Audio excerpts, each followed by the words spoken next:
Oui, alors on est à la veille d'une grande mobilisation, mais ce qui est fort dans l'actualité là aujourd'hui, c'est aussi les annonces de vendredi de Carole Grandjean. En fait, on l'a fait abdiquer. Elle renonce à mettre plus de stages dans les lycées pro, et c'est une grande victoire de l'intersyndicale, mais surtout de la mobilisation des PLP qui a été massive, qui s'est inscrite dans la durée, et c'est la preuve que quand on se mobilise, il n'y a pas de fatalité, parce qu'on a réussi à faire plier certes Carole Grandjean, mais on a fait plier Macron puisque elle l'a répété sans arrêt devant l'Assemblée nationale, c'était une commande politique. Alors, c'est une victoire. On avait déjà eu un recul avec le fait qu'elle avait déjà annoncé qu'elle n'appliquerait pas sa réforme dans la globalité, mais nous restons extrêmement vigilants parce qu'elle a émis 14 propositions.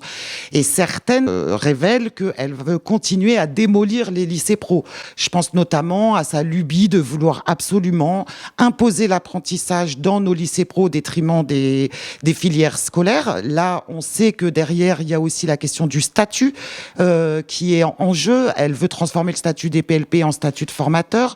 Il y a la question de la carte des formations. Elle ne renonce pas sur la carte des formations. Donc, au-delà du fait qu'elle instrumentalise le parcours scolaire des jeunes pour les flécher sur les métiers en tension, il y a aussi la question de la reconversion des personnels qui risque d'être massive. Et quand on sait comment l'éducation nationale traite les personnels, notamment ceux en reconversion, il faut qu'on soit très vigilant là-dessus. Mais il y a une proposition qui nous inquiète énormément, c'est la volonté de s'affranchir de l'année scolaire comme unité structurante et de mettre en place des blocs de compétences. Donc ça veut dire deux choses. Ça veut dire qu'elle est en train d'essayer d'annualiser le temps de travail des PLP et en train d'attaquer de façon insidieuse ou brutale, je ne sais pas, on verra dans la concrétisation de ces propositions, nos diplômes. Or, les diplômes restent un élément structurant pour le coup dans les négociations salariales de nos jeunes quand ils vont arriver sur le monde du travail face au patronat. Autre chose qui est certainement emblématique, c'est qu'il n'y a rien dans ces propositions qui part des besoins des élèves et des PLP. On dit à chaque fois qu'on veut plus de temps pour faire réussir nos élèves. On prévient que nos élèves maintenant sont trop jeunes justement pour s'affronter au monde du travail tel qu'il est.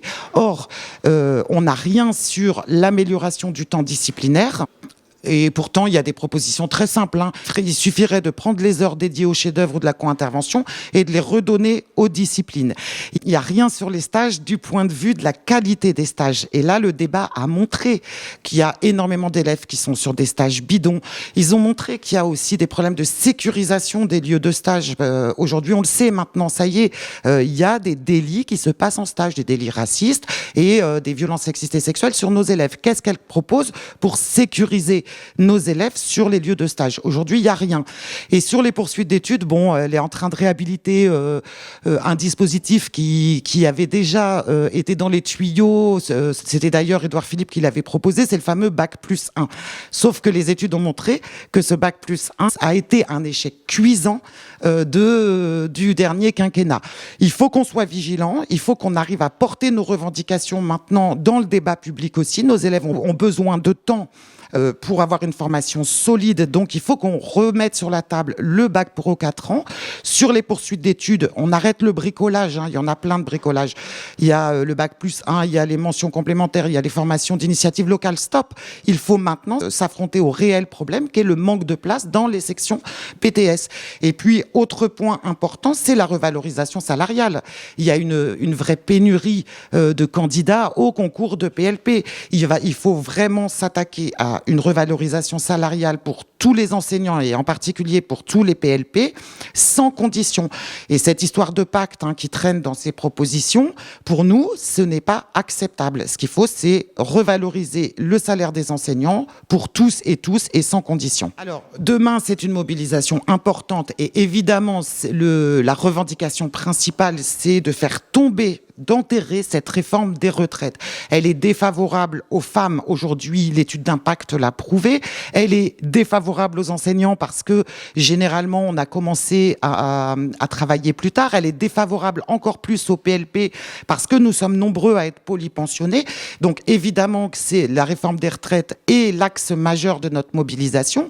Mais dans cette mobilisation, on va essayer de rendre visibles les revendications des PLP et aussi nos revendications sur les salaires. Donc demain, restons mobilisés. Il y a 200 manifestations sur l'ensemble du territoire. Il y aura évidemment des grosses manifestations dans les villes. Je pense à Toulouse, Nantes, Lyon, évidemment Paris. Restons mobilisés. Portons nos revendications. Exigeons l'abandon de ce projet de réforme des retraites, mais aussi un plan massif pour les lycées pro, mais aussi un investissement réel pour une véritable revalorisation salariale de nos métiers.